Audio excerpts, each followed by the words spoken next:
converso con ustedes y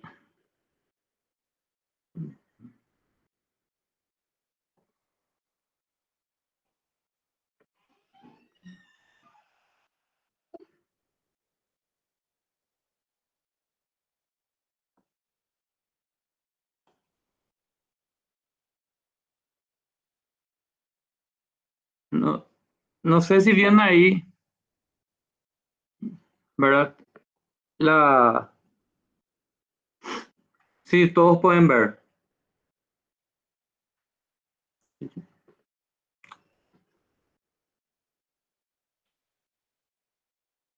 Mm. Entonces, lo primero importante entender que la multiculturalidad está garantizada en nuestra Constitución Nacional, ¿verdad? O sea, desde 1992 se identifica al Paraguay como un país pluricultural y bilingüe, ¿verdad? Eh, También es importante que se reconocen las diferentes lenguas, tanto indígenas como de otras minorías que forman parte. Aquí es importante entender que cuando hablamos de pluriculturalidad, multiculturalidad, no estamos hablando solamente de los pueblos indígenas, sino también hablamos de los diferentes grupos de migrantes que existen en nuestro territorio, que hay una gran diversidad, tanto con los pueblos indígenas como los grupos migrantes. Por eso, dentro de lo que es la clase, nosotros vamos a hacer énfasis en algunos de ellos, que son aquellos que hay mayor probabilidad que ustedes de alguna manera trabajen con ellos, ¿verdad? Entonces, cuando vamos a hablar de los pueblos indígenas, vamos a hacer énfasis en los guaraníes y de las otras culturas. Dentro del material van a encontrar énfasis en los brasileros, los japoneses, los menonitas y los alemanes, que son las culturas presentes en la región oriental, ¿verdad? Entonces, cuando hablamos de diversidad cultural, estamos haciendo referencia a la coexistencia de varias culturas en un espacio determinado y explícito, dice, ¿verdad? Muchas veces esta diversidad cultural, que hay gente que quiere, que está ingresando todavía. Bueno, eh,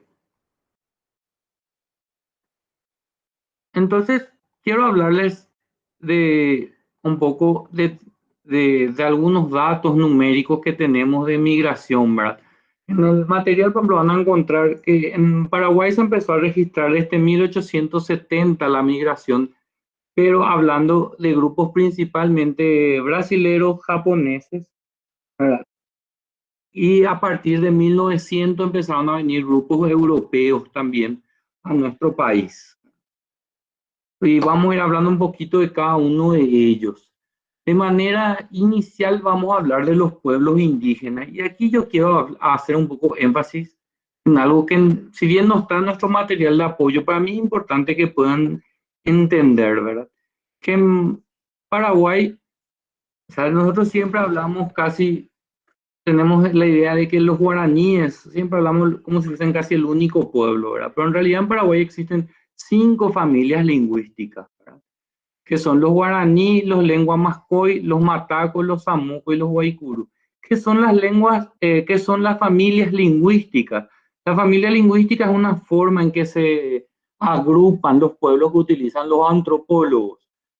Por ejemplo, si consideramos el español es de la familia lingüística del latín, que agrupa no solamente al español, sino que está el francés, el italiano, el portugués y otras lenguas más pequeñas, ¿verdad? El francés que existen en Europa.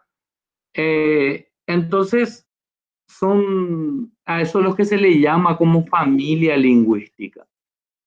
No necesariamente quiere decir que culturalmente estén muy cercanos, pero sí tienen un tronco común. Y este tronco común de esta familia lingüística ya se da mucho antes de la llegada de los españoles. Por eso les quería hablar rápidamente y de manera general de, de lo que se conoce como cuál es, cuál era la población indígena existente en el Paraguay antes de la llegada de los guaraníes. Porque los guaraníes también son un pueblo que llegó al Paraguay, digamos, unos cientos de años antes nomás de la llegada de los españoles, ¿verdad? Los pueblos que se puede decir originarios que estuvieron aquí desde hace muchísimo tiempo, eran pueblos que se los conoce como lángidos y pámpidos, ¿verdad? Que son poblaciones pre-guaraníes. Le quería rápidamente hablar un poquito sobre eso, ¿verdad? En Sudamérica se han identificado tres líneas grandes de los primeros pueblos existentes, que son los pámpidos, los lágidos y los amazónicos, los amazónidos. Los guaraníes pertenecen a este último grupo, los amazónidos, ¿verdad? Los grupos chaqueños hoy en día son pertenecientes a los pámpidos y los lágidos existen actualmente todavía, pueblan lo que es la zona del Mato Grosso do Sur y eso en Brasil. Y hay algunos antropólogos que lo asocian o lo vinculan a los H, a este pueblo, pero esto no hay evidencias contundentes de poder afirmarlo tal así. Los pámpidos, el primer grupo, ¿verdad? Están distribuidos en lo que es el Gran Chaco, la Patagonia Oriental y la Isla Grande Tierra del Fuego en Argentina, ¿verdad? Eh, en Paraguay, los pueblos que existían eran los Proto-Guaycurú, los Chané Arahuat, los Amucos, los Mataco y los Mascoy, ¿verdad? Hoy en día o sea, estos pueblos han cambiado de denominación, configuración y territorio, ¿verdad? Siempre solemos escuchar en la historia sobre los Mayá, sobre los Payaguá, que son los que pertenecen a este primer grupo, ¿verdad? Los Chané, que eran un grupo de agricultores, los únicos pámpidos agricultores, ¿verdad? Los Samucos, que hoy en día todavía siguen poblando el territorio paraguayo, los Matacos y los Mascoy, ¿verdad? Y dentro de esto se tienen algunas evidencias sobre las diferentes formas de cómo se fueron desplazando estos pueblos y fueron ocupando el territorio paraguayo y dónde estaban. Los proto-Guaycurú principalmente estaban en la zona de lo que es los ríos Salado, Bermejo en Argentina y el Pilcomayo, ¿verdad? También sobre el río Paraguay. Eran más bien canoeros y vivían en el río. Los Chané Arawak, ¿verdad? Que es un pueblo arahuaco guaranizado en el siglo XV. ¿Qué quiere decir cuando hablamos de guaranizado? Que los guaraníes conquistaron y culturalizaron, ¿verdad? Lo convirtieron a guaraní. Los pueblos samuco que ocupaban el territorio que está entre el Timané y el Samuco, ¿verdad? El norte del Chaco. Los matacos, que hasta hoy en día siguen estando en el Chaco Occidental, sobre el río Pilcomayo, ¿verdad? Dentro de esto entran, por ejemplo, lo que hoy en día nosotros lo conocemos como Nivaclé, Macá y entre otros pueblos. Los Mascoy, ¿verdad? Que ocupaban una zona centro del Chaco, ¿verdad? Que también tenían una pequeña agricultura.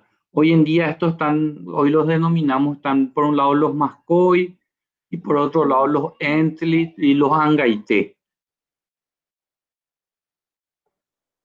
En cambio, los pueblos lágidos en Paraguay ya solo quedan rastros arqueológicos de su existencia, ¿verdad?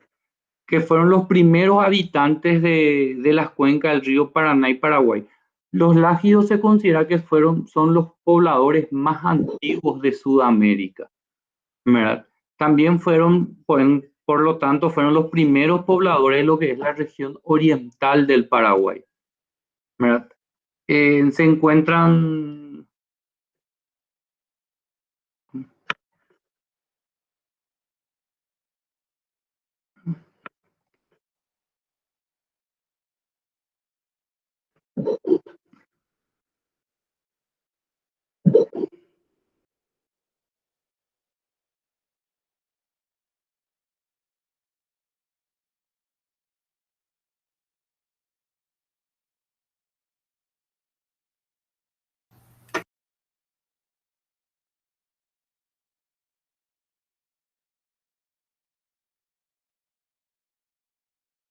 disculpen, yo mientras estoy presentando no voy a admitirle a nadie. Una vez que termino de presentar, porque mientras yo estoy presentando, lastimosamente yo no veo quién entra ni no entra, tampoco estoy mirando mi WhatsApp para ver quién está entrando o no. Entonces, una vez que termino mi presentación, cierro mi presentación y vuelvo a esta pantalla, le voy a admitir a la gente. Entonces, los que, por favor, si le avisan a sus compañeros, los que no entraron ahora van a tener que esperar hasta que termine mi presentación, porque si no, me cortan y me quedo un poco descuadrado. Sí, por favor. Entonces, eh, como pueden apreciar ahí en la presentación, ¿verdad? La distribución de los lágidos agarraba el sur de Brasil, la región oriental de Paraguay y el norte argentino. Esto hoy en día todavía existen pueblos pertenecientes a este grupo, principalmente en esta zona, ¿verdad? Eh, donde hay en Brasil. Ya en Paraguay ni en Argentina no se identifican pueblos pertenecientes a este grupo, ¿verdad? El principal yacimiento de los lágidos es el de Lagoa Santa en Brasil, que es el más antiguo, el yacimiento más antiguo de la existencia de seres humanos en Sudamérica, ¿verdad? Que se calcula más o menos que tiene una antigüedad de 12.000 años. Entre estos está el esqueleto de Lucia, que se perdió durante el incendio del Museo de Río de Janeiro. Ocurrió hace unos años, que tenía una antigüedad aproximada de 11.500 años. Aquí se puede ver el esqueleto que se perdió en el incendio del museo, ¿verdad? Los pueblos lágidos estaban principalmente los paranaes, los cangaijé, que aún están en Brasil. Aquí, como le dije, hay antropólogos, arqueólogos que lo sitúan a los H como parte de este pueblo y a los camperos guayaná, que se dividían otra vez en dos grupos. Los paranaes, que habitaban lo que se conoce hoy como el río Paraná Medio, ¿verdad? O sea, la zona más o menos de Misiones, Argentina, Alto Paraná en nuestro caso, ¿verdad? Y hay los sitios arqueológicos en Paraguay de Yaguarazapá, Puñapirú y Tacurupucú, en la zona de Hernandarias, donde se encuentran restos de poblados de estos grupos lágidos, ¿verdad? Los cangaijé, ¿verdad? Que están también en El Dorado, en Misiones Argentina, ¿verdad? Que hoy estos grupos todavía hoy en día se pueden encontrar en Brasil, ¿verdad? Los H, que todavía hoy en día están aquí en Paraguay, ¿verdad? Los camperos guayaná, que estaban en la zona del norte de Concepción, ¿verdad? Normalmente en Paraguay hay yacimientos en cavernas, en la zona de Vallemí, eso donde se pueden encontrar rastros de la existencia de estos pueblos. Eran pueblos que vivían en las cuevas.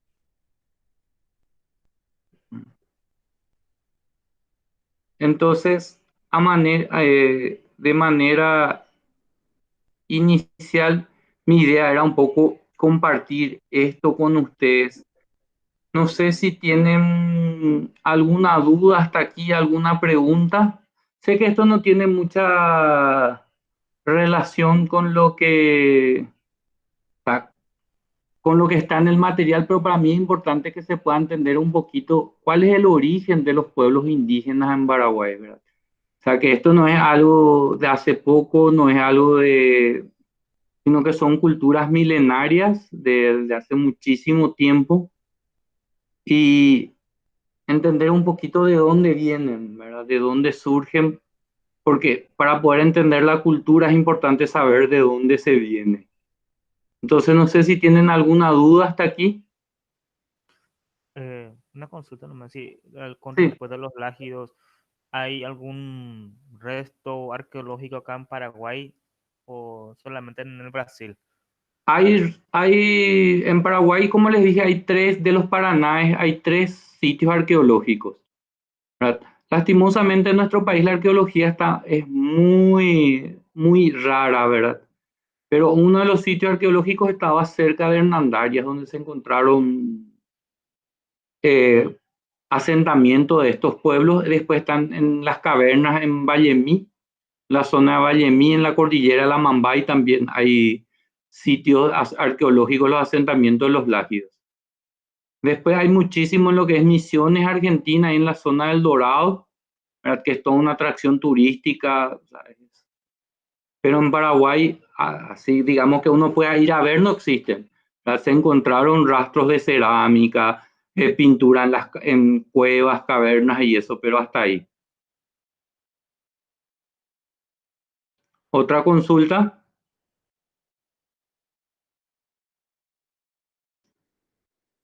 Bueno, entonces, a partir de esto, estos eran los pueblos que vivían en Paraguay, ¿verdad? Antes de la llegada de los guaraníes. En un momento dado, a partir de esto, llegan los guaraníes al Paraguay, ¿verdad? Y vamos a hablar un poquito con más énfasis de los guaraníes. ¿Por qué? Porque culturalmente nosotros como paraguayos estamos muy relacionados a los guaraníes. Entonces, entender la cultura guaraní nos permite a nosotros como paraguayos también entender muchos aspectos de nuestra cultura. Entonces, para mí es muy importante poder tener conocer esta cultura. Entonces, quiero dividir la historia de los guaraníes en tres etapas, ¿verdad? Que voy a ir hablando con ustedes. Una primera etapa que va a estar vinculado a los guaraníes antes de la llegada de los españoles.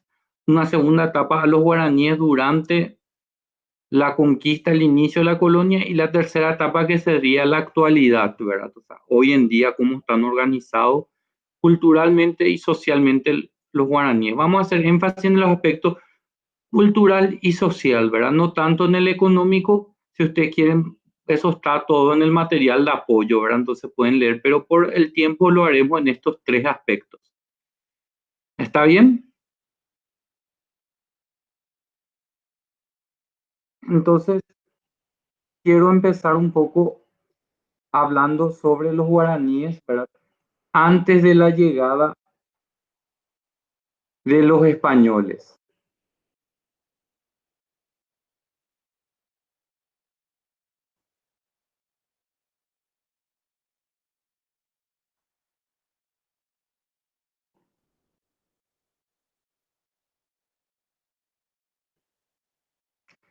De igual manera, todos estos materiales que yo les estoy mostrando ahora estaban en el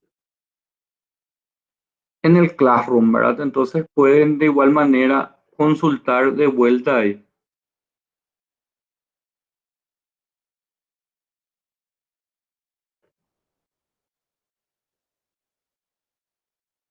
Entonces, en primer lugar, importante identificar que los guaraníes pertenecen a la familia lingüística tupí-guaraní, que aglutina en total a 53 lenguas, ¿verdad? ¿Qué quiere decir eso? Que, como ya les dije, a la familia lingüística, por ejemplo, del español, está el español, el italiano, el francés, y bueno, y la familia lingüística tupí-guaraní aglutina a 53 idiomas. Los tres grupos más grandes son el tupí-manda y el guaraní. La distribución, como pueden ver, es bastante amplia, ¿verdad? Las lenguas tupí pertenecen al violeta más oscuro, ¿verdad? Y el tupí guaraní al más rosado, ¿verdad? Pueden ver. Va desde el Amazonas, la zona originaria de esta familia lingüística, y llega hasta el sur, casi llegando al río Uruguay, ¿verdad? Este era el territorio tradicional guaraní. Esto no quiere decir que los guaraníes ocupaban todo este extenso territorio, ¿verdad? De manera continua, ¿verdad? Sí, pero siempre había presencia de pueblos guaraníes dentro de este territorio. Como pueden ver, toda la región oriental del Paraguay, ¿verdad? Pertenece a la familia lingüística guaraní, tupí-guaraní, con lo que es Misiones Argentina, y luego tenemos la zona del Chaco boliviano y un poquito el Chaco paraguayo.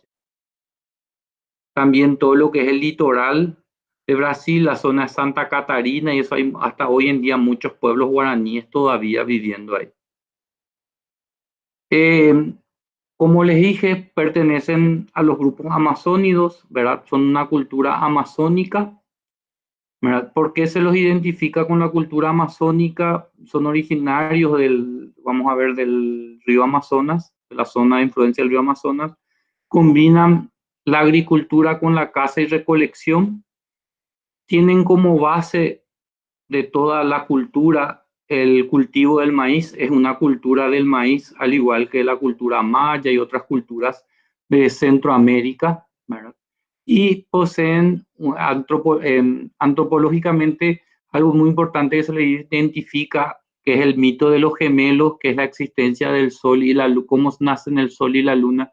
Es un mito muy extendido en Centroamérica, ¿verdad? Entre varios pueblos indígenas muy vinculados a la cultura del maíz. Eh, Aquí pequeñito se puede ver, ¿verdad? El origen de los guaraníes es aquí arriba en el mapa, ¿verdad? Es una isla en el delta del río Amazonas en el mar, en el Océano Atlántico. Ahí se encontraron los rastros más antiguos de lo que se podría denominar como cultura guaraní, ¿verdad? Eh, los primeros rastros de la migración guaraní se da en el siglo V, ¿verdad? De nuestra era. El principal motivo de la migración siempre fue la búsqueda de nuevas tierras para la agricultura, por el tipo de agricultura que ellos practican.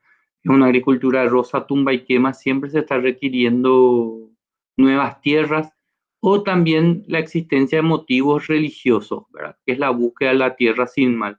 En ese proceso de migración, siempre los guaraníes han reducido y conquistado otros pueblos, lo que ha permitido la guaranización de esos pueblos.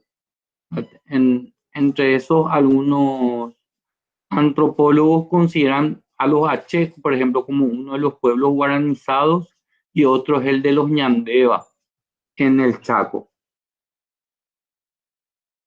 La cultura guaraní que hoy en día actualmente existe o se origina a partir de su cultura original, más la influencia de los pueblos guaranizados, ¿verdad? Por eso existe una gran diversidad de pueblos guaraní. Es muy difícil hablar de una cultura guaraní única, sino que se da más bien una gran diversidad. Lo mismo pasa con la lengua guaraní, ¿verdad? Cuando los españoles llegaron a América, era más o menos la distribución de los guaraní, ¿verdad? Habiendo cuatro grandes grupos, principalmente, ¿verdad? Los tapé, ¿verdad? En lo que hoy sería la zona de más o menos Porto Alegre, ¿verdad? Los guairá, que llegaban hasta el Atlántico, los itatí, que sería hoy en lo que es la zona norte de nuestro país, ¿verdad? Y en Paraguay en sí, ¿verdad? Dentro de la región oriental. Dentro de estos pueblos guaraní había muchos grupos G y H. Cuando llegaron los españoles en Paraguay, se identificaron, de acuerdo a lo que nos dice Susnik, ¿verdad? Estaban los grupos denominados carios, los tapé, los paraná, los itatín y los guairá. Esto un poco entonces es en lo que es en función a la llegada de los españoles, ¿verdad? Entonces, quiero saber si hay alguna duda hasta aquí, alguna pregunta. Entonces, vamos a hablar un poquito a partir de todo esto, ¿verdad? La situación de los guaraníes durante la conquista.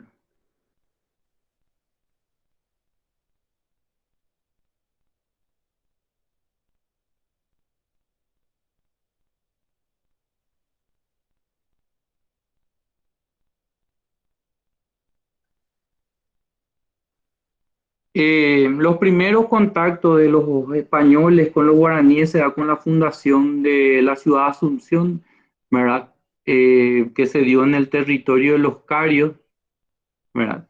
Y en realidad los españoles, los primeros grupos indígenas en el territorio paraguayo con los que ellos contactaron eran Mbayá y Payagua, que son grupos pámpidos. Luego se dio el contacto con los guaraníes, principalmente con los carios. El territorio de los carios estaba situado sobre el río Paraguay, entre lo que es el río Mandubirá y el río Tebicuaro, hoy en día. Las primeras relaciones fueron bastante amistosas, basadas en alianzas de parentesco, por eso siempre se hablaba, o sea, el casamiento de españoles con mujeres guaraníes, ¿verdad? Y esta alianza principalmente fueron para combatir a los Payagua y los Maya, que eran enemigos históricos de los guaraníes. Esta relación de armoniosa, digamos, entre los guaraníes y los españoles duró hasta 1539, a partir de cual empezaron las revoluciones. O sea, en realidad fue una relación muy, muy corta, ¿verdad? Las primeras revoluciones guaraníes se dieron entre 1539 y 1546, ¿verdad? Eh, Se dan principalmente a partir de lo que la sobreexplotación de los guaraníes que empezaron a ser esclavizados y explotados en las diferentes plantaciones agrícolas que habían de los españoles, ¿verdad? Y a medida que aumentaba esta presión de los españoles sobre los poblados guaraníes, con el surgimiento de lo que se llamaba en la época colonial las rancheadas, que consistían en el atropello a comunidades indígenas para el secuestro de jóvenes y de mujeres, ¿verdad? Con los que los hacían trabajar en los campos, ¿verdad? Eh, Se habla mucho siempre de las mujeres y del mestizaje, ¿verdad? Muchos de estos casos, estos mestizajes no fueron voluntarios, sino que surgieron a partir de las rancheadas y la captura, por ahí el secuestro de las mujeres indígenas, o en muchos casos eran formas en que los guaraníes buscaban integrar como aliado a los españoles dentro de la comunidad, ¿verdad? O sea, garantizarse como aliado a los españoles. Eh, l- Donde toda la colonia se basó en una relación principalmente a través de las encomiendas, que era una forma de explotación donde a cada español se le otorgaba cierta cantidad de indígenas, los cuales él tenía que evangelizar, ¿verdad? Y los indígenas tenían que trabajar la tierra para poder pagar todos los gastos de evangelización por la evangelización que recibían, ¿verdad? Entonces los indígenas ponían el trabajo, ¿verdad? Y pagaban con productos de la tierra. En Paraguay, como todos sabemos, ¿verdad? Estaban las famosas misiones, son más conocidas las misiones jesuíticas, pero también estaban los franciscanos, lo que hoy en día es Yaguarón, Aterá, Tomatí, todos eran pueblos guaraníes evangelizados. Otro factor siempre de mucha presión era la incursión de los bandeirantes portugueses, ¿verdad? Principalmente en estos pueblos evangelizados. Ellos buscaban esclavos, ¿verdad? Para venderlos después en el territorio brasilero. Y siempre había un grupo importante de guaraníes que se mantuvieron aparte de todo esto, escondidos en la selva, que mantuvieron de alguna u otra manera cierta independencia de todo lo que pasaba, ¿verdad? Es importante entender estos tres últimos grupos, o sea, de los guaraníes evangelizados y de los guaraníes que se mantuvieron en la selva, de la mezcla de estos es lo que hoy en día surgen, lo que hoy en día son los pueblos guaraníes que nosotros hoy en día tenemos en Paraguay. Entonces, como vimos, ¿verdad? El proceso de formación de los pueblos guaraníes que hoy en día hay en Paraguay, que son los Mbá, los Pain, los Aché, los Abá guaraní, los Ñandeva y los guaraníes occidentales, surge a partir de todo este proceso histórico que yo rápidamente y muy brevemente les comenté. No sé si hay alguna pregunta hasta aquí. Si tienen alguna duda, ninguna. Bueno, entonces, a partir de todo este proceso histórico resumido, ¿verdad? Es que hoy en día tenemos en Paraguay, ¿verdad? Los 5 grupos, las 5 familias lingüísticas y 19 pueblos, ¿verdad? Entonces, como ya vimos, las 5 familias lingüísticas son los guaraní, los lenguas mascoy, los matacos, los samuco y los guaycurú, ¿verdad? Eh, Hoy en día, al 2017, se calcula más o menos de acuerdo al censo paraguayo, el censo nacional, que existen 122.000 pobladores que se identifican como indígenas en Paraguay, siendo la familia lingüística mayoritaria la guaraní, ¿verdad? Y estos pueblos aglutinan, estas 5 familias lingüísticas aglutinan a 19 pueblos indígenas. Eh, Aquí se puede ver la tabla que contiene todos los pueblos indígenas que hay en Paraguay, ¿verdad? O sea, no son solamente los guaraníes, sino que también hay otros pueblos. Los guaraníes, como ya le dije, se dividen en los que son los Mbudá guaraní, los Abá guaraní, los Paita Huitera, los guaraní occidental, los guaraní ñandeva y los H. Mayoritariamente, o sea, el pueblo indígena mayoritario en nuestro país lo constituyen los 3 grupos grandes guaraníes, que son los Muda, los Aba y los Pain. Dentro de eso se incluyen también a los o sea, como un pueblo grande, los Nibacle.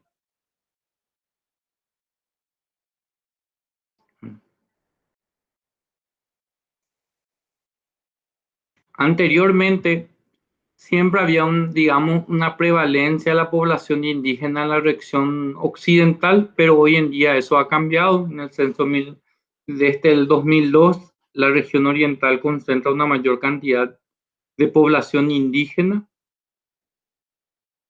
La población indígena mayoritariamente está compuesta por jóvenes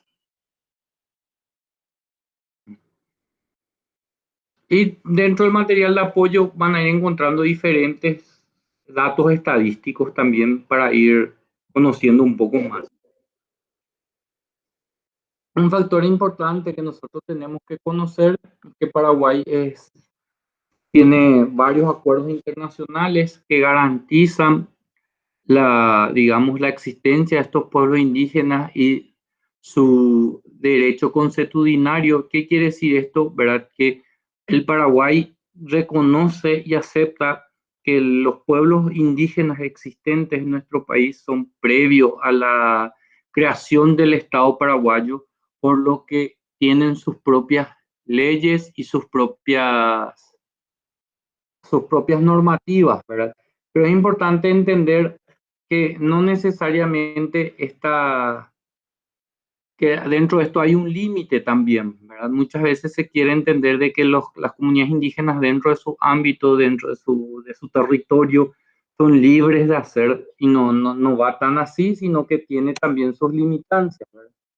Todo esto siempre que no haya, como vulgarmente se puede decir, hechos de sangre, ¿verdad? Ellos pueden resolverlo de acuerdo a sus leyes y a su legislación, pero del momento que hay daño físico a otras personas, esto ya es, el Estado paraguayo tiene la potestad de intervenir con la legislación nuestra, ¿verdad? Entonces es también importante entender cuáles son los límites dentro de. También es importante que ellos tienen autonomía dentro de las comunidades, ellos pueden decidir quién entra, quién no entra, ¿verdad? También es importante hoy en día saber que hoy en día existe todo un protocolo ¿verdad? Para la intervención en las comunidades indígenas hay que seguir todo un proceso para poder tener el consentimiento de las comunidades indígenas para poder trabajar con ellos, ¿verdad? Y eso todo lo van a encontrar de manera más detallada dentro del material de apoyo. Yo no quiero entrar a hablar tanto en eso porque se nos va a ir todo el tiempo, ¿verdad? Y la idea es poder hacerlo un poco más breve esto, ¿verdad? Porque en realidad es una clase de retroalimentación, no es algo como para dar cosas, ¿verdad? Sino más bien era para poder ir respondiendo a las dudas que ustedes van teniendo de lo que fueron leyendo en la semana. Entonces, yo lo que ahora les quiero hablar un poquito es sobre los guaraníes hoy en día, ¿verdad? Eh, es muy importante entender de que los pueblos guaraníes, ¿verdad? Como ya les dije, son varios, cada uno tiene su particularidad y he tratado eh, de hacer un resumen de esto, ¿verdad? Y lo he hecho con énfasis en la cultura de los Abá, de los Mbá y los Pain, porque la cultura Che sí es muy diferente a la cultura de estos otros grupos guaraníes, ¿verdad? En primer lugar, por ejemplo, originariamente los H no son agricultores, como sí lo son estos tres otros pueblos guaraníes, ¿verdad? Entonces, los Abá guaraní se identifican en cuatro grupos, ¿verdad?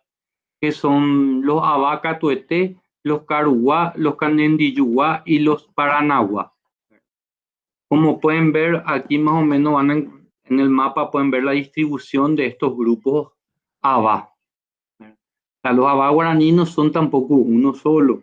Es importante entenderlo. Abá guaraní son en realidad cuatro grupos que se reconocen a sí mismos como Abá guaraní.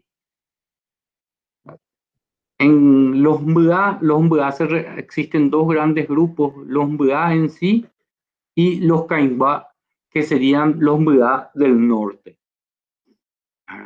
Dentro de esto también los Mbá hay, dependiendo de los grandes tecojaguazú tradicionales Mbá, otras veces se reconocen diferencias entre sí.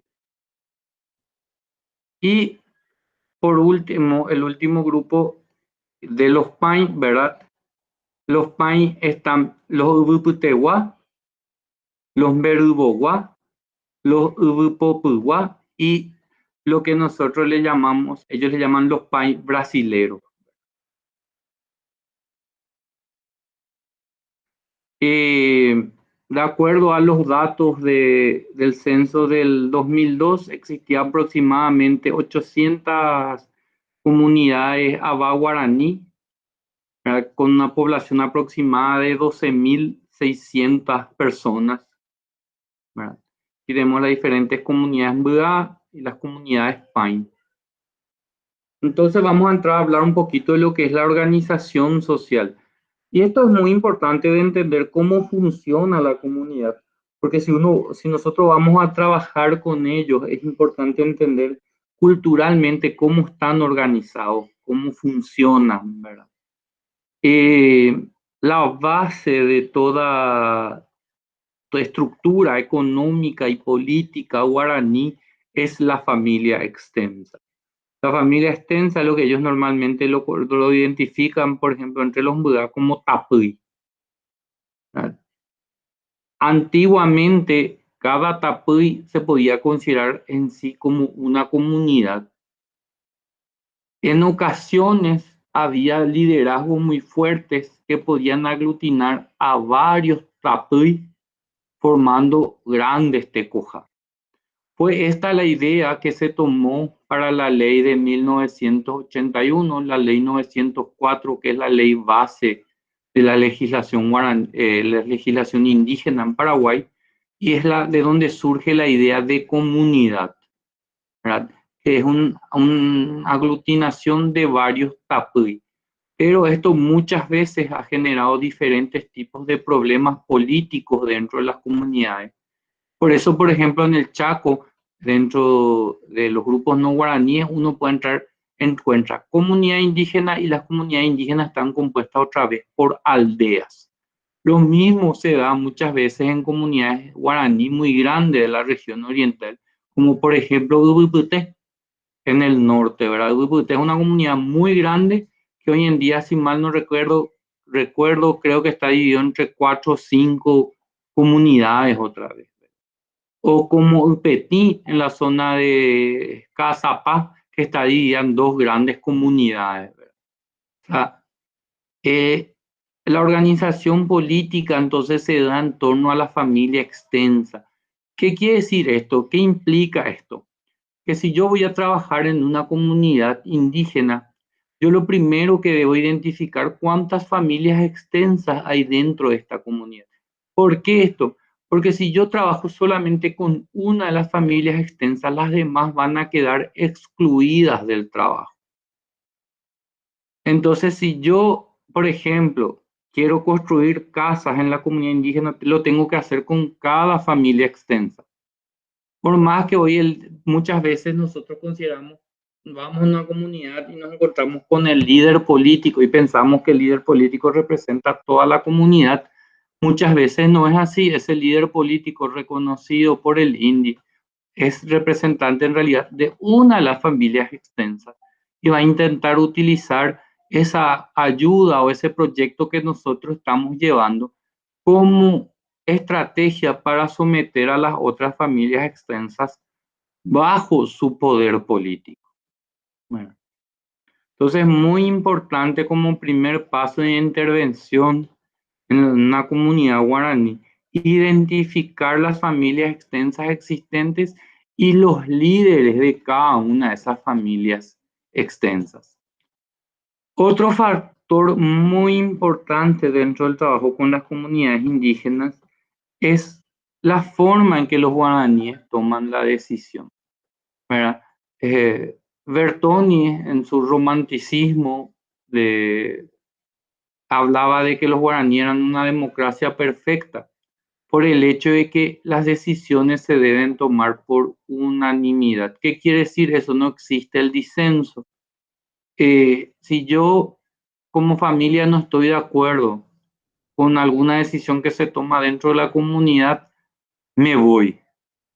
O sea, salgo de la comunidad y formo mi propia comunidad o mi propio tapuy. Entonces, esto genera muchas veces, o por un lado, un proceso lento de una gran capacidad que tiene que tener el líder para poder convencer a todos, o puede generar divisiones dentro de la comunidad.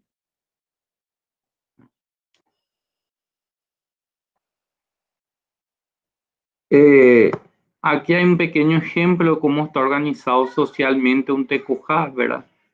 Entre los murales llaman Tamoy y Yaruy a la pareja cabezante del grupo, que son los más, digamos, los abuelos de todo el grupo, ¿verdad?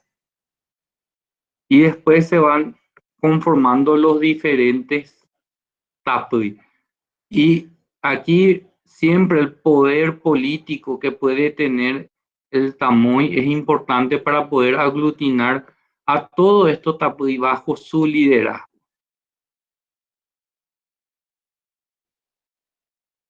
Los guaraníes tradicionalmente, y hasta hoy en día en muchas comunidades que aún pueden mantener cierto sistema tradicional, ¿verdad? Están distribuidos más o menos en esta forma, ¿verdad? Los tapuy dentro del bosque, ¿verdad? No son grupos indígenas que están muy dentro del monte, siempre les gustaba estar más en los bordes del monte, en los bordes de los campos, siempre cerca de un curso de agua. Y un factor muy importante es que cada tapuy tiene sus chakras. Y los, eh, los guaraníes consideran que los recursos naturales son de todos, ¿verdad? Pero uno es dueño individualmente de lo que produce.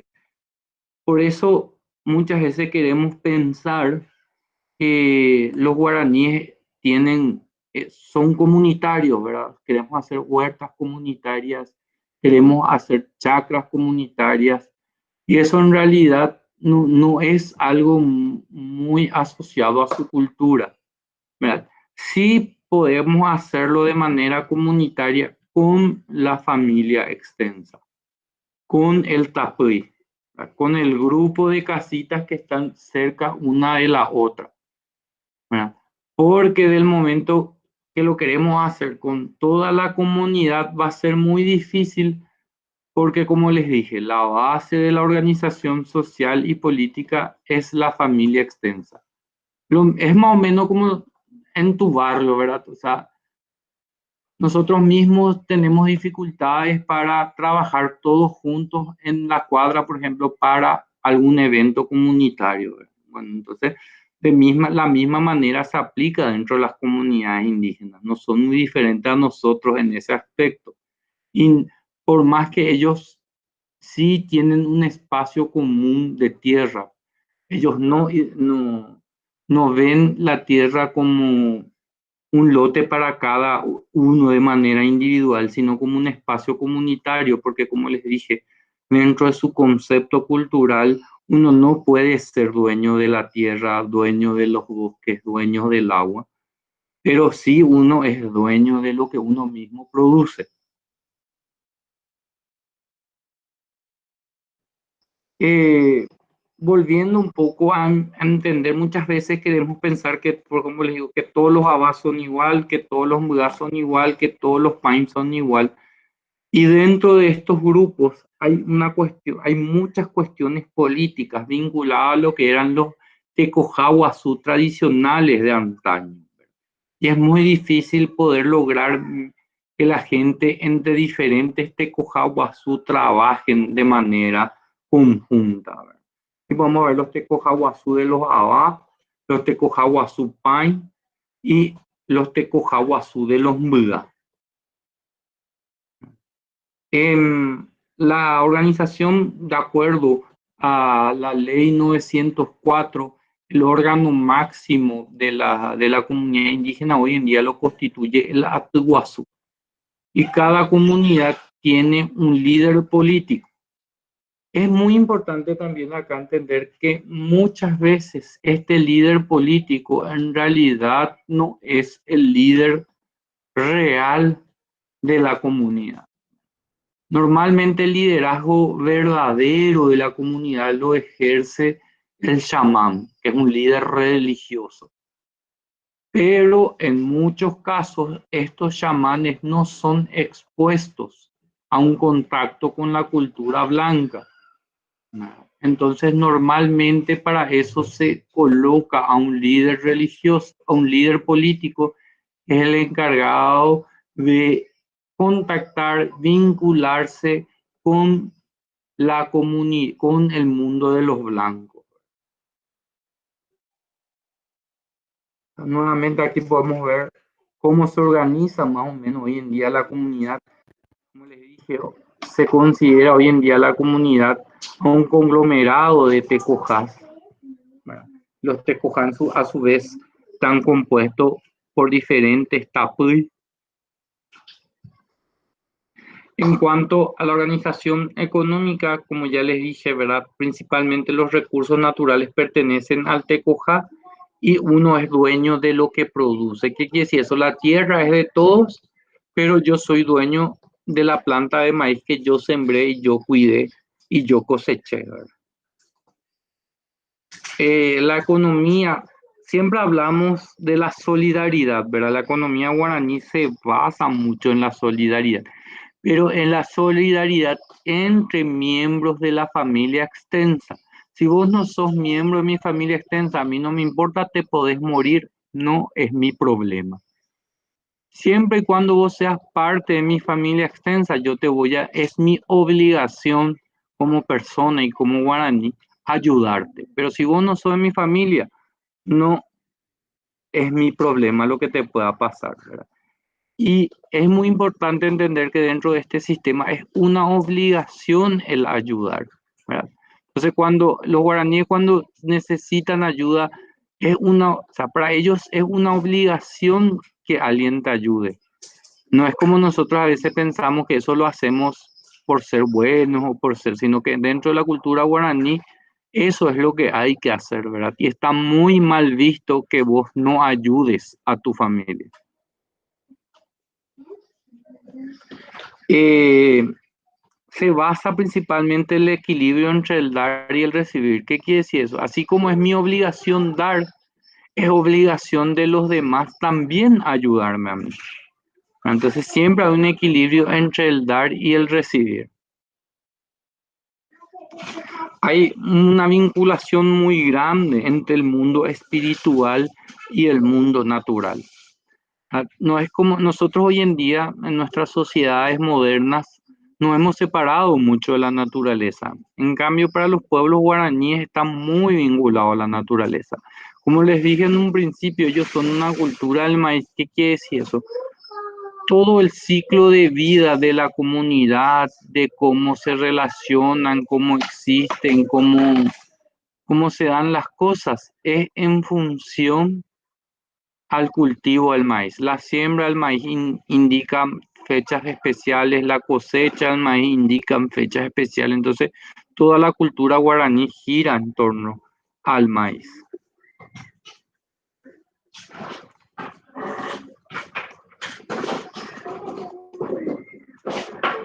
No sé si hay preguntas hasta aquí, algo que me quieran decir, algo que no les haya quedado claro.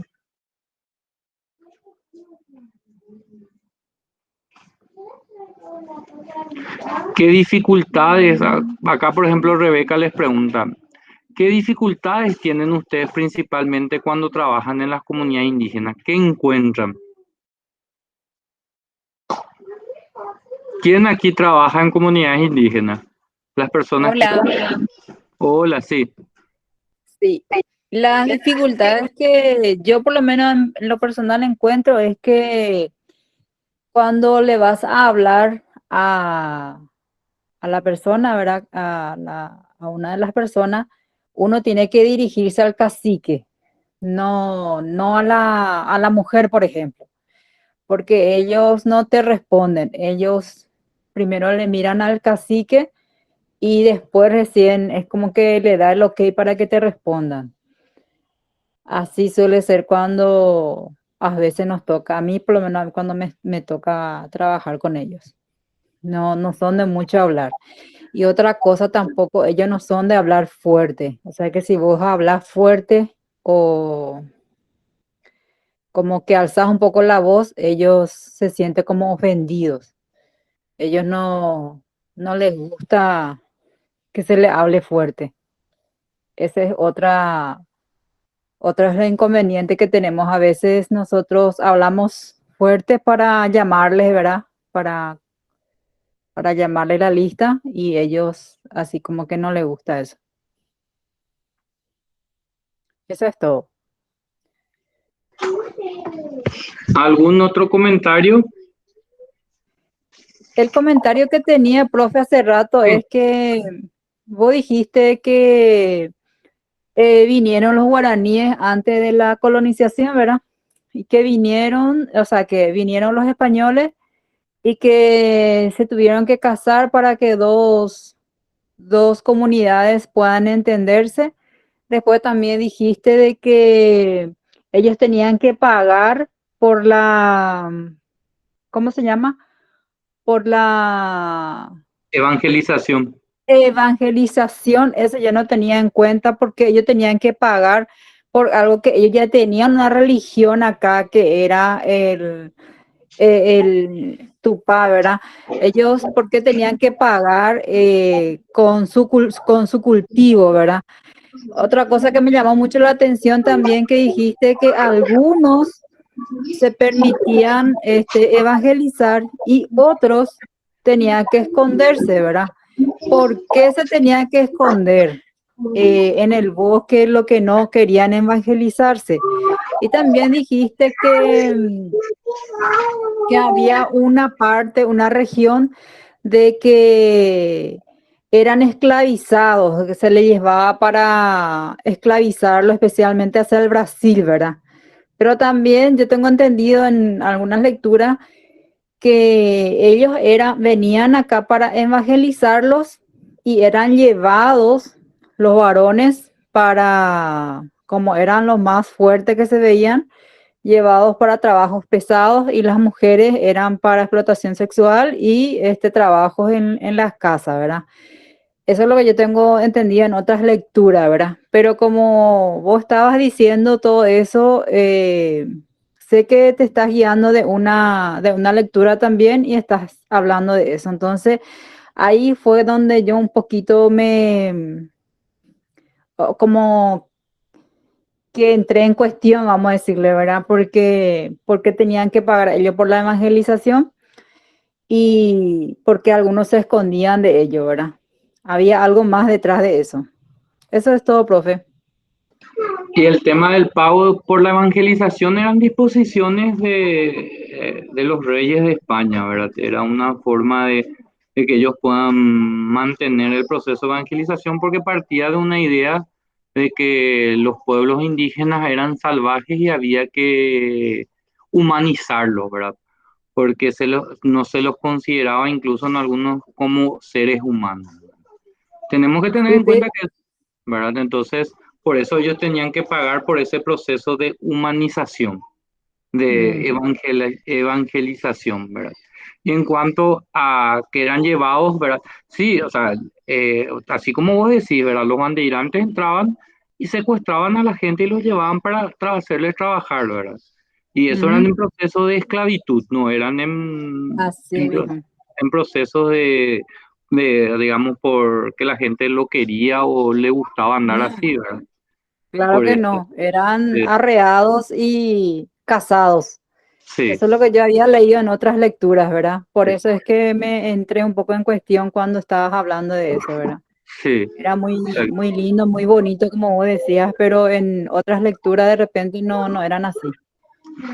Sí, no, y justamente eso es lo que yo le dije, el servicio de encomienda, por ejemplo, que se estableció en esa época, estaba más o menos basado en ese sistema, ¿verdad? Sí. Siempre eran formas de maquillar las cosas de los diferentes niveles de explotación que se hacían de los pueblos indígenas en aquella época, ¿verdad? Y no solo eso, también ellos eran torturados para decir dónde tenían explotación de oro o diamantes o lo que sea para que puedan ir llevados a la corona española, ¿verdad? También esa parte no se explica, ¿verdad? En la lectura que no se pusiste, pero Sí. es un poquito también decirle acá a los compañeros de repente cómo antes de eso ellos eran explotados, ¿verdad? Perseguidos, cazados, ¿verdad? Y, y bueno, eso nomás quería aportar, profe. Y tenemos que tener en cuenta que esa situación, por ejemplo, se daba en nuestro país hasta hace poco, ¿verdad? O sea, Así mismo, en la zona de Caguazú y eso hasta hace poco se pagaba por cada guayaquí muerto que uno traía, ¿verdad? O sea, así mismo. no es algo que se dio hace cientos de años nomás, sino que hasta 1970 más o menos se seguía con esas prácticas. Claro. Entonces, es muy importante también tener en cuenta eso cuando uno interviene en una comunidad indígena. Las personas mayores en las comunidades indígenas aún vivieron esa, esa cacería, ¿verdad? Así mismo. Eh, Profe, otra cosa que te eh, quería preguntar. ¿Usted se puso a preguntar por qué en Argentina no hay comunidades indígenas? ¿Usted sabe por qué? ¿O se puso a preguntar? en Pregunta a Argentina, los compañeros. en Argentina hay varias comunidades indígenas, ¿verdad? Principalmente en el norte argentino. Lo que sí en Argentina se terminaron, digamos, exterminaron el gobierno. Exterminaron. Sí, el sur de Argentina, todo lo que es la Así Patagonia, mismo. ¿verdad? Fueron Sí. exterminados los indígenas, ¿verdad? Y sabe usted la Fueron, razón, ¿verdad? no, ¿cuál es? Y la razón es porque ellos eran un problema para el gobierno, ¿verdad? Como que nosotros también tenemos ahora, ¿verdad? Que ellos venían para la ciudad, pedían limosna y era como una vergüenza. Entonces decidieron ellos hacer ese proceso para deshacerse de ese problema, como ellos lo llamaban. Quería aportar nomás nada más también, profe. Es un poco de hablar del tema. Sí, el proceso en Argentina fue bastante parecido a nuestro proceso de colonización, ¿verdad? Así Eh, mismo. la mayoría de los pueblos indígenas fueron reprimidos, capturados por las tierras, ¿verdad?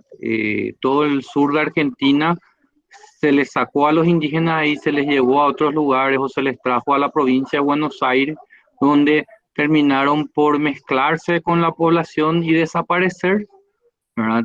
Porque lo que podemos llamar extinguirse culturalmente, como en nuestro país está pasando con algunos pueblos, ¿verdad? Hay, por ejemplo, Así los mismo. guaná, que ya casi no quedan. Y si ustedes alguna vez leen, por ejemplo, todo el proceso de colonización de lo que hoy en día es Caguazú, Alto Paraná, Amambay, es un proceso similar. Los Mbudá guaraní, por ejemplo, estaban en guerra con el Estado paraguayo hasta la década de 1970. Eso es hace Ujú. 50 años apenas. Y depusieron las armas contra el Estado paraguayo por diferentes epidemias que asolaron a la población Mbudá y casi le redujeron a la mitad, ¿verdad? Entonces, eso va a generar, es muy importante entender eso porque muchas veces queremos saber por qué los indígenas nos reciben con los brazos abiertos, ¿ah? Ujú. Entonces es importante entender que para muchos de ellos ni siquiera ha pasado una generación de ese proceso, ¿ah? Así mismo. O sea, algunos eran niños todavía cuando eran perseguidos, cazados por el Estado Así mismo. paraguayo. Bueno, eso era todo, profe. Gracias por atender. Hola, Sí, sí, también quería dar un comentario también sobre la enseñanza, por ejemplo, que se nos dio a nosotros en la escuela de la unión entre el español y los guaraníes, más o menos. A nosotros en la escuela se nos enseñó tipo un romance de Romeo y Julieta, algo lindo, sí, eh, nos enseñó que fue muchas veces fue obligado,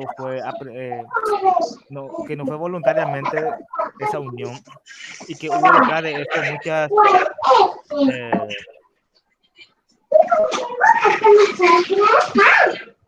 hola, Luis, sí, sí, que detrás de eso hubo muchas cosas también atroces detrás de la unión del mestizaje. Y otra cosa, cuando usted habló sobre el romanticismo de Bertoni en cuanto a la definición de la democracia de los guaraníes, eh, entonces eso significa que no hubo tan democracia, no hubo tan, como dijo Manuel Bertoni, de que la gran civilización guaraní es como él dijo, de que ellos tienen ahí algunas cosas. eh, exactamente. Ujú. Sí. Y No, que él en uno de sus libros dijo, o sea, manifestó que acá había la verdadera civilización acá en los guaraníes. sí, Y otra cosa, con respecto a la persecución, yo tuve la oportunidad de conocer a un H que fue cuando era niño chico, fue esclavizado, fue secuestrado y vendido.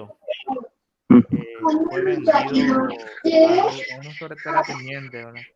Y después de conseguir su libertad, volvió a su tierra de origen. Y él había contado sobre la persecución que hubo en la década del 60 por ahí. sí. Y escuché también comentarios que sabía este trabajo Perdón, compañero Luis, un ratito. Federico, si apagas tu micrófono mientras el compañero habla, por favor, porque no se le entiende nada. Gracias. sí. También de que en la zona de San Juan de Nepomuceno se traía a los indígenas, a los guayaquí, a los H realmente, para hacer la venta, eh, para hacer la venta de los niños y también de los jóvenes indígenas. Eso también quería comentar que también esa zona Casa Paz San Juan de Nepomuceno también se hizo en la década del 60, 70 por ahí, eran comentarios de una persona que habló con uno de los coroneles que hizo ese trabajo. Gracias. Sí, por eso les dije, ¿verdad? Que eso no es solamente, siempre queremos hablar, entender como si fuese que eso ocurrió hace muchísimo tiempo y que en nuestra, digamos, en nuestra época ya no, ¿verdad? La guerra de los pueblos indígenas con el Estado paraguayo se mantuvo hasta hace poco, ¿verdad? Hasta la década del 70, que fue cuando se, digamos, empezaron ciertos movimientos a nivel jurídico en América Latina para la protección de los pueblos, de los pueblos indígenas en América Latina. Y ese tema de la cacería de los guayaquíes es algo documentado y real, ¿verdad? No es, se daban en diferentes partes del territorio paraguayo, y no solamente de los guayaquíes, sino de todos los pueblos indígenas, porque era una guerra por las tierras, ¿verdad? La misma situación que habló la compañera en Argentina, que llevó al exterminio de muchos pueblos indígenas. Era una guerra por las tierras y hasta hoy en día persiste, ¿verdad? Sigue, por eso el principal reclamo que tienen los pueblos indígenas, si bien hoy en día también piden luz, piden agua, piden casa, es las tierras. Entonces, esos son los aspectos que uno debe tener en cuenta cuando trabaja en una comunidad indígena. Y esos son, por ejemplo, hablaba la compañera hace rato de que a veces las mujeres no hablan. También hay que tener en cuenta que en muchas comunidades indígenas guaraní, las mujeres no hablan el guaraní paraguayo. No porque son guaraníes, ellos hablan el mismo guaraní que nosotros. El guaraní de los Mbudá, por ejemplo, es muy diferente al guaraní paraguayo. El guaraní de los Acheni, ¿qué decir? El único guaraní que más o menos se parece a nuestro guaraní es el guaraní de los Aba, ¿verdad? Ahí también se da un hecho interesante, que los Aba son los únicos, por ejemplo, que reconocen a los paraguayos como guaraní. Para los demás grupos guaraní, el paraguayo no es guaraní, no tiene nada que ver con los guaraníes. Los Aba son los únicos que reconocen al paraguayo como su pariente lejano. Inclusive tienen todas unas fábulas religiosas que explican la separación del cacique Paraguay y el cacique Abá, y se da la separación de los pueblos paraguayos y Abá guaraní. Entonces, por eso muchas veces no se da esa comunicación, ¿no? Y también entender que dentro de las comunidades hay ciertas jerarquías y ciertas líneas. Entonces siempre es importante, la primera intervención siempre se tiene que dar con el representante político de esa comunidad, con el cacique, ¿verdad? Como nosotros les llamamos, el líder político, que es el responsable de interactuar con los blancos, con los yoruba, como ellos nos dicen. Entonces es importante tener en cuenta eso. Principalmente esto es importante en aquellas comunidades más tradicionales y más fortalecidas, ¿verdad? No sé si hay algunos otros comentarios. Federico, yo soy Juan Benítez, quiero también aportar algo. En relación a la organización política, creo que hasta hoy ellos mantienen esa decisión de la unanimidad en la decisión tomada, porque yo conozco acá en la zona de Caguazú, hay muchas etnias y las autoridades municipales, departamentales, le llevan en su toldo, digamos, le llevan víveres, le llevan a ellos mismos, le recogen de la calle y le llevan. Y por una decisión tomada del cacique o cosas así, un grupo de la familia ya sale nuevamente en la calle o en las rutas, se instalan por ahí y es solamente, yo una vez hablé con uno de los líderes y le pregunté por qué salen y me dice que no comparte con su cacique la decisión tomada y por eso salen. Entonces yo creo que esa política o esa forma de tomar la decisión hasta hoy está vigente con ellos, ¿verdad? Y por otro lado, y también mencionar que en relación a tenencia de tierra o propiedad de las tierras. Dijiste que el ubu o la tierra pertenece a la familia grande y ellos cultivan y el cultivo es lo que le pertenece a cada uno, ¿verdad? Y esa misma práctica tienen los menonitas acá en la región de Caaguazú. Los menonitas que abundan hoy por hoy en el departamento de Caaguazú, específicamente en J. Bloque Estigarribia, Campo 9, ellos también trabajan de esa misma manera. La tierra es de la Asociación Civil Menonita, pero la tierra en general, lo que la asociación compró, 7,000, 10,000, 20,000, 30,000 hectáreas, pero la familia menonita, a ellos le pertenecen lo que cultivan y eso es lo que comercializan. Los menonitas hasta hoy día no tienen la propiedad privada, es la propiedad comunitaria y seguramente que provienen de hacia ahí o no sé, de otro lado, pero es igual. Entonces eso quería acotar y compartir con los compañeros. Sí, el tema de la decisión comunitaria es una base de hasta hoy en día de la política guaraní, ¿verdad?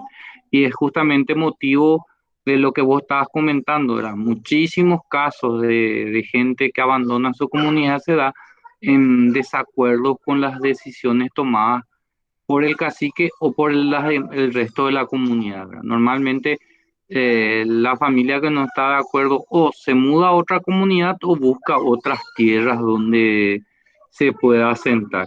Y también, así como dijiste, ¿verdad? Las comunidades menonitas también se basan en ciertos principios comunitarios, ¿verdad? Por eso es que ellos tienen tan fuerte la influencia y el funcionamiento de las cooperativas, que son las asociaciones o cooperativas ahí las que mueven, digamos, todo, ¿verdad?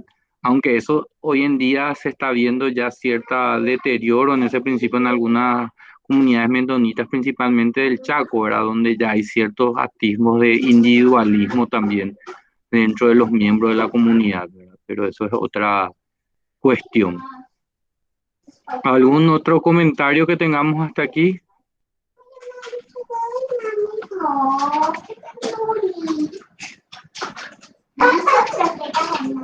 Entonces, para ir cerrando, me gustaría poder hablarles un poco justamente de las otras culturas que tenemos presentes, ¿verdad? Porque, como bien dijo el compañero, hoy en día no solamente están los indígenas, ¿verdad? Sino también tenemos otros pueblos, ¿verdad? Que viven en en nuestros territorios, ¿verdad? Y como les dije, los principales, bueno, uno de los principales y con el que muchas veces más conflictos se generan son con los brasileros, ¿verdad? Entonces, me gustaría compartir un poquito con ustedes sobre el origen de los brasileros, la migración brasilera, ¿verdad? Paraguay es uno de los sitios de mayor migración de los brasileros, ¿verdad? Entonces es muy importante la colectividad brasilera o brasiguaya, principalmente anteriormente estaba muy limitado lo que era la zona de la frontera, ¿verdad? O sea, Amambay, o sea, la zona de Pedro Juan, Capitambado, Bellavista, Salto del Guairá, Ciudad del Este, pero hoy en día uno puede ir a Cazapá, por ejemplo, la zona de San Juan de Ponuceno, y eso ya va a encontrar colonia brasilera, ¿verdad? Ahí está hoy en día lleno de colonos brasileros, entonces es importante conocer un poquito sobre los brasileros, ¿verdad? Y dentro de esa lógica de migración de los brasileros es importante también entender que no todos los brasileros son grandes terratenientes, ¿verdad? También hay colonos pobres dentro de los brasileros. Y justamente si ustedes se fijan un poco en el material de apoyo, van a entender cómo se da esa lógica, ¿verdad? La primera oleada de brasileros que vino es muy diferente a la segunda oleada que está más vinculada a lo que es la agricultura mecanizada, ¿verdad? Entonces, voy a compartir un poco.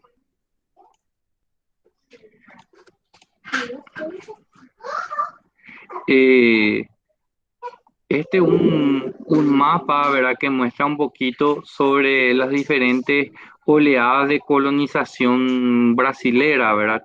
Los más claros son los más antiguos, y a medida que se oscurece se va visualizando el avance, ¿verdad? Y como podemos ver, teníamos primeros núcleos en la zona de Ciudad del Este, ¿verdad? La zona de Salto del Guairá, Pedro Juan, que luego se fueron extendiendo. Y esta extensión de los colonos brasileños está muy vinculada al avance de la agricultura mecanizada, ¿verdad? Y esto está muy vinculado también de, de dónde vienen los brasileros, ¿verdad? La primera oleada de migrantes brasileros a Paraguay corresponde a los nordestinos, ¿verdad? Y la segunda oleada corresponde a lo que se llaman los zulistas, ¿verdad?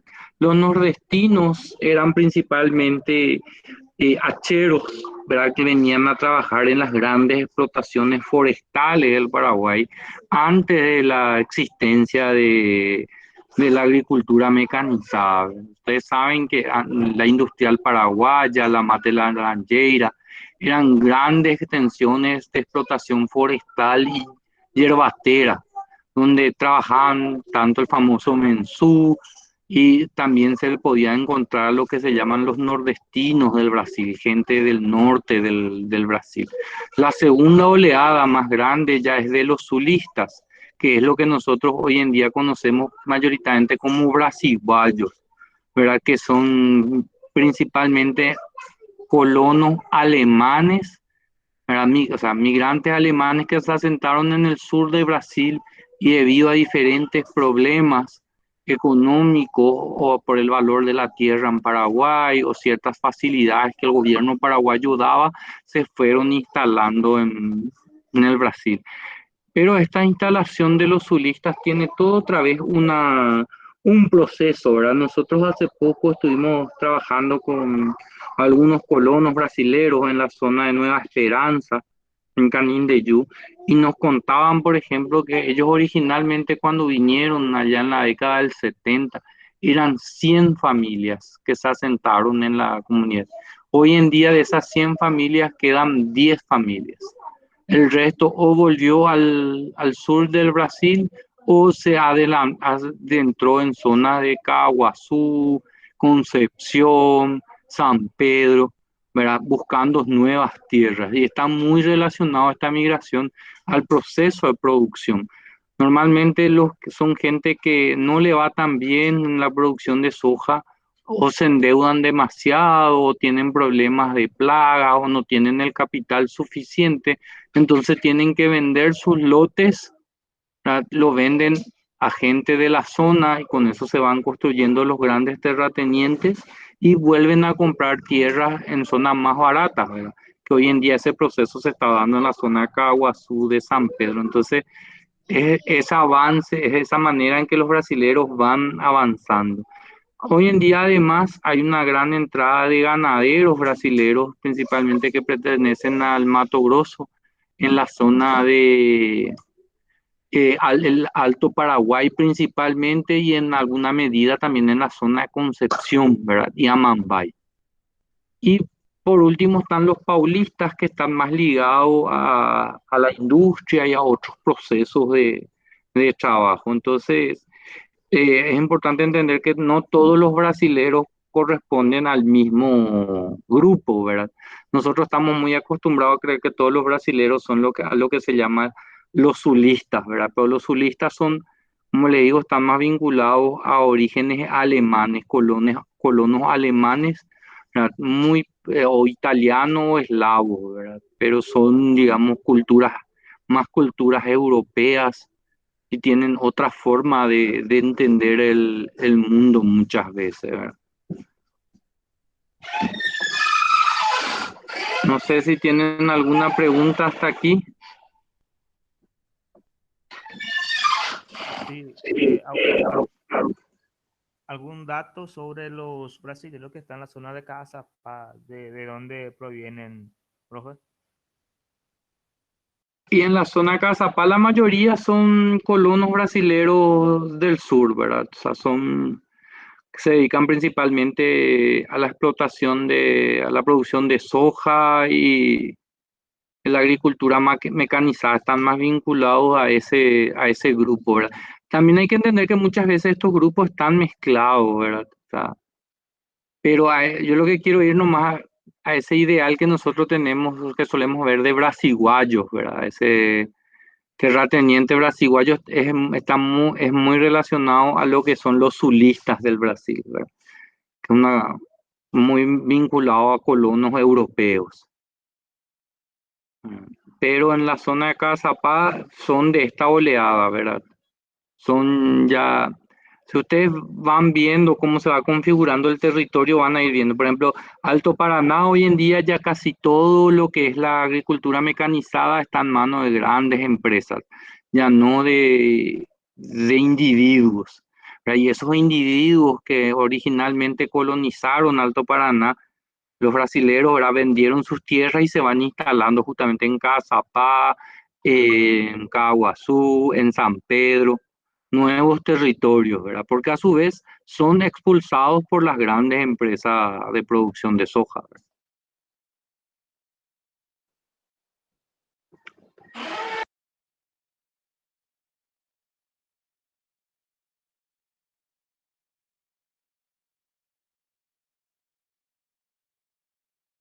Importante entender que el avance de la migración brasilera se va dando en función a esta oleada, principalmente del avance de la agricultura mecanizada, ¿verdad?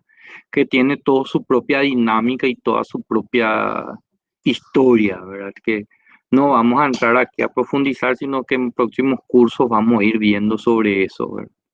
Aquí solamente entender que culturalmente la mayoría de estos migrantes brasileños están ligados a lo que es la cultura alemana, ¿verdad? Gringa, digamos, que tiene sus particularidades, ¿verdad? Que es muy diferente a nosotros, ¿verdad? Son más fríos, más individualistas, más cerrados, tienen otras dinámicas. Entonces, la otra cultura muy importante en la región oriental, ¿verdad? Es la de los japoneses, ¿verdad? Que no sé si alguno de ustedes trabaja en zonas donde hay japoneses, alguno tiene interacción con los japoneses, porque si no es así, pueden profundizar después leyendo en el material, van a encontrar, podemos pasar en virtud de la hora, pasar a hablar un poco de lo que son los menonitas, ¿verdad? Que sí, como ya dijo el compañero, tienen contacto con ellos, ¿verdad? Que es otro grupo muy importante que hay en la región oriental, si les parece. ¿Está bien?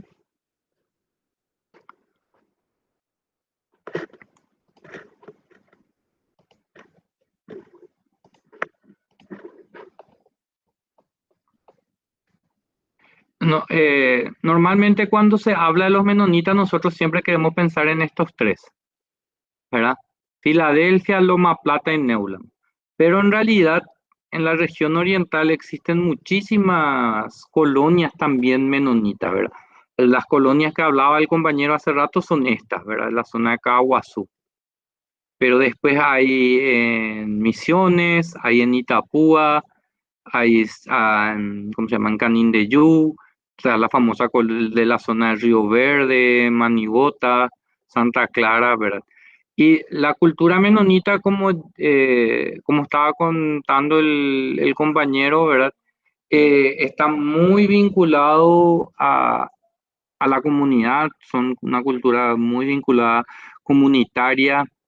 En teoría, ¿verdad? No hay dentro de la comunidad menonitas ni ricos ni pobres, ¿verdad? Todos tienen más o menos el mismo nivel económico en función a su trabajo con la cooperativa. Se dedican principalmente a la producción de lácteos, de soja, de trigo, ¿verdad? O sea, depende un poco de la zona o de la región donde están. ¿Verdad? En Paraguay existen aproximadamente, según los últimos datos que ellos tienen, que del año 2003, unos 30.000 menonitas. Y hay que entender también que no todos los menonitas son iguales, ¿verdad? O sea, dentro de esto hay los menonitas que vienen de Rusia, los menonitas que vienen de Canadá. A que nosotros cuando hablamos de menonita, ¿a qué nos referimos? Es en función principalmente a la religión, ¿verdad? O sea, ellos pertenecen a un grupo que nació a partir de lo que se llama en Europa la Reforma Anabaptista, ¿verdad? Que se dio en el siglo XVI, como que tienen la solidaridad y la cooperación, ¿verdad?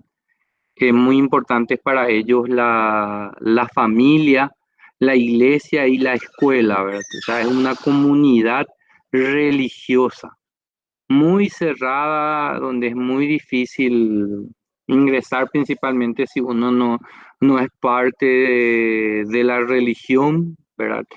Son originariamente de Canadá, de Rusia, de Estados Unidos y de México, los principales grupos que hay aquí en Paraguay. Y dentro de estos grupos hay diferentes niveles otra vez de apertura hacia el mundo exterior, ¿verdad? Inclusive dentro de estos hay grupos menonitas que hasta hoy en día no utilizan tecnología.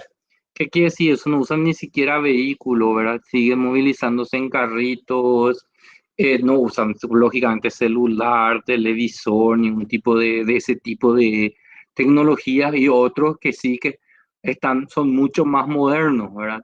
Son mucho más. Y hay los grupos que son mucho más abiertos, donde uno puede estar sin problema, y otros grupos donde son mucho más cerrados. En el Chaco, por ejemplo, Filadelfia y Loma Plata los barrios se dividen, está el barrio menonita, está el barrio de los indígenas y está el barrio de los paraguayos. Y es casi nula la interacción que se puede dar entre estos grupos, ¿verdad? Entonces, hay diferentes niveles de interacción y de rigidez en cuanto a su cultura. Lo importante acá entender que la cultura menonita se basa en una cultura evangélica religiosa, ¿verdad?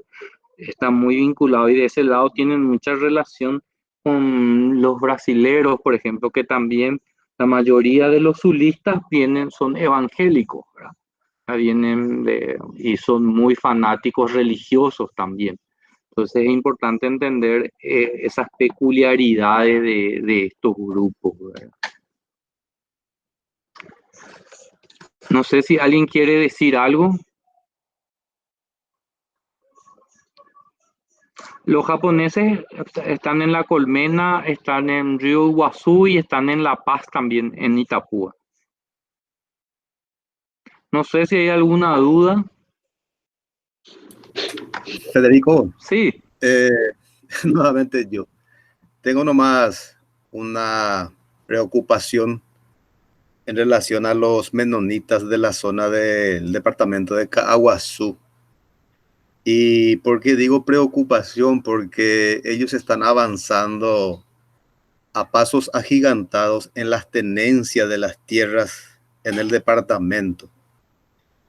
Primeramente se instalaron acá en la zona de Campo 9, hoy J. Eulogio Estigarribia, con una extensión de tierra bastante importante. Creo que tienen 37.000 hectáreas en la zona. Y eso ocurrió seguramente 30 o 40, 50 años atrás. Y era no preocupante porque era una población pequeña, reducida y sin ningún problema, ¿verdad?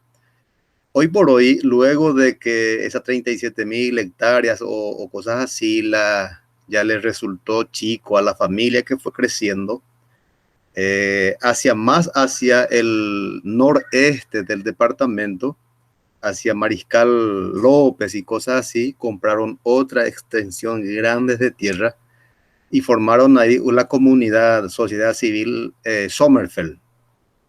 Y luego de llenar nuevamente esas tierras, porque tenemos que también tener en cuenta que la cantidad de hijos que ellos tienen no son como los paraguayos, reducidos hoy por hoy a 3, 4 hijos. Ellos tienen 7, 12, 10, 11 hijos.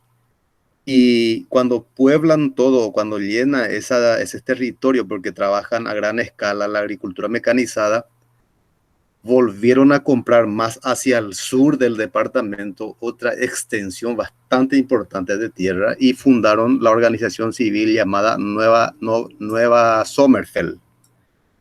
Y hoy, actualmente, hacia el norte de Caguazú, hacia Vaquería y San Joaquín, compraron otra gran extensión de tierra en donde formaron la nueva sociedad civil llamada Nueva Sommerfeld o Nueva, creo que es Nueva Sommerfeld. ¿Qué quiero decir con esto? Que cuando ellos trabajan y suman familias en Paraguay, se hacen dueñas de la producción agrícola más importante y además de eso no comparten nuestra cultura. Los menonitas, tanto varón como mujer que se casan con una paraguaya o paraguayo, pierden a su familia. Ellos son sancionadas o sancionados y pierden a la familia menonitas. Y tienen que ir a Bolivia o a otro país o quedar en Paraguay, pero se convierte en paraguayo, cosas así, ¿verdad? También los brasileros tienen extensiones de tierra importantes en el departamento de Caguazú y Alto Paraná. Pero los brasileros, así como dijiste, los brasiguayos, no son tan preocupantes porque ellos sí se mezclan con nuestra cultura. Y cuando un brasilero se casa con una paraguaya o una paraguaya se casa con brasileros, no hay ningún drama en eso, ¿verdad? Sin embargo, con los menonitas sí. Ellos hasta incluso hablan el idioma guaraní, hablan el español, no hay ningún problema. Pero cuando vamos a hablar en serio, ellos son menonitas y son menonitas. Y lo preocupante es que se están haciendo dueños de la gran cantidad de tierras en nuestro país. Y además de eso, de la riqueza también, porque imagínense lo que es Lactolanda en la región acá, ¿verdad? Y en el Chaco también las grandes empresas productoras de alimentos son menonitas. Y eso nomás lo que llama un poco la atención y es tal vez motivo de preocupación porque no se mezclan con nosotros, ¿verdad? Y mañana, hoy por hoy en el departamento de Caguazú, los paraguayos son peones de los menonitas. Los que quieren trabajar con ellos no hay problema. Vaya a trabajar en el campo y cosas así, ¿verdad? Pero no tienen cargos importantes en la empresa. La misma cosa en las cooperativas. Pueden trabajar de limpiadores, de peones en la empresa, pero no tienen cargos de relevancia en la empresa. Entonces, hoy por hoy los paraguayos trabajamos con ellos, pero trabajamos para sus empleados de baja calidad, digamos, o baja remuneración. Eso más quería compartir, Federico. Sí, es importante entender dos cosas con los menonitas, ¿verdad? Sí, ellos son muy cerrados, ¿verdad? Pero hay que tener en cuenta que en realidad los paraguayos que pasan a conformar parte de la comunidad menonita no es que dejan de ser paraguayos, sino lo que pasa es que ellos pasan a formar parte de la comunidad menonita, ¿verdad? Y la comunidad menonita se sustenta principalmente en lo religioso, ¿verdad? En la cultura religiosa menonita y en una cultura comunitaria. ¿Qué quiere decir eso? Que vos, del momento que vos sos parte de la comunidad menonita, o sea, sos parte de la comunidad, individualmente se puede decir, eh, podés dejar de existir, ¿verdad? Sino que ya sos parte de la comunidad en sí. Y no es que dejan uno de ser paraguayo, ¿verdad? Sino que simplemente la prioridad para ellos siempre es la comunidad menonita como tal. Y lo otro es que ellos, los menonitas, hasta hoy en día siguen amparados por diferentes legislaciones que les garantiza a ellos, al igual que los grupos indígenas, ¿verdad? La libertad de culto, educación, incluso idioma, ¿verdad? Por eso en muchas comunidades menonitas se habla alemán o se habla y muy poco se habla español, ¿verdad? Entonces, tienen ciertas, o sea, son comunidades muy cerradas, eso sí, y tienen el poder económico de ir comprando tierra, de ir avanzando y muchas veces eso genera la expulsión de muchos paraguayos, pues. Son en realidad se podría decir, pequeños estados dentro del estado, pero amparado por legislaciones paraguayas que en su momento se aprobaron, ¿verdad?, para cuando iban a venir las primeras colonias menonitas. Y ellos van a seguir avanzando, ¿verdad? O sea, mientras no haya algún tipo de legislación que imponga una cantidad máxima de tierra que la gente pueda tener, porque como dijiste, Juan, ¿verdad?, ellos no es que individualmente compran la tierra, sino que son las asociaciones menonitas las que van comprando las tierras. Pero ahí es importante como volver a recalcar, ¿verdad?, que los menonitas es una comunidad religiosa, ¿verdad? Y eso conlleva ciertas cosas, ¿verdad? Y muy fanáticos encima de su religión también, ¿verdad? Es un poco, si bien, pero hay también grupos brasileros que son bastante parecidos a ellos, ¿verdad?, que también son muy cerrados.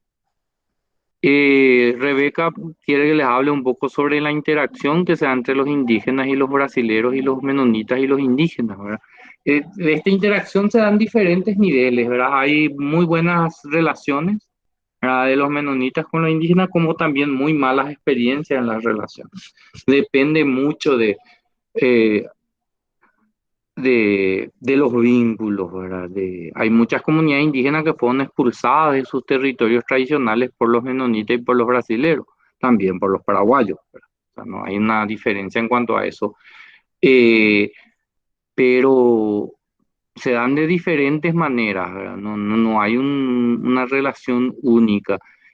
Sí se puede decir que muchas veces culturalmente los brasileros y los menonitas suelen tender a tener cierta discriminación hacia los pueblos indígenas, ¿verdad? También hacia los pueblos paraguayos.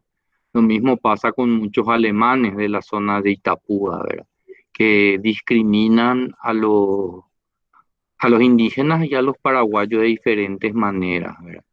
Dentro de esa relación que muchas veces se da con los brasileros, con los indígenas y los menonitas, con los indígenas está el famoso alquiler de la tierra, ¿verdad?, que muchos de ustedes trabajan en comunidades indígenas habrán visto como una grave problemática, principalmente entre los Abá guaraní, en cierta medida hoy en día se da también entre los Muga, ¿verdad?, donde se alquila las tierras para la producción de soja, ¿verdad?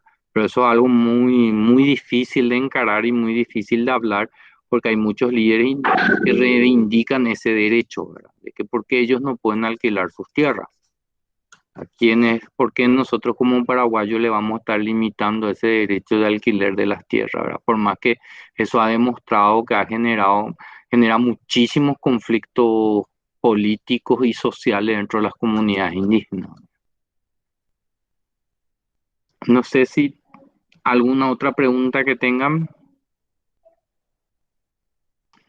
En cuanto a los trabajos, si tienen alguna duda sobre los trabajos.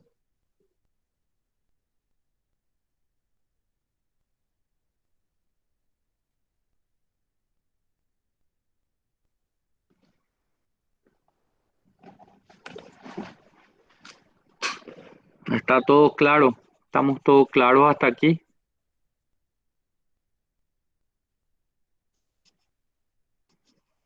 Si está todo claro, me gustaría entonces cerrar por hoy. Vamos a alzar a compartir en la plataforma esta grabación para los compañeros que no pudieron ver, si les parece. Entonces, si tienen alguna duda que quieran, algo más que decir, compartir alguna experiencia propia que tienen ustedes dentro de sus territorios, alguna vivencia en sus relaciones con estos diferentes grupos.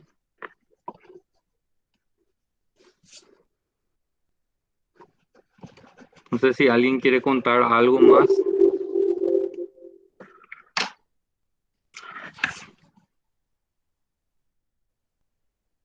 Ya no. Bueno, entonces ¿les parece si damos por finalizada la clase de hoy? La otra semana van a seguir con este curso 1. Entonces estarán ya en compañía de la profesora Teresa. De igual manera, yo siempre estoy disponible para todas las dudas que tengan a medida que vayan haciendo los trabajos para ir respondiendo. Entonces, siempre ahí en el grupo me pueden escribir personalmente a mí, igual de igual manera no hay ningún problema. Les agradezco mucho por su tiempo y esperamos seguir conversando. Muchas gracias. Gracias a vos, Federico. Feliz fin de semana. Gracias igualmente.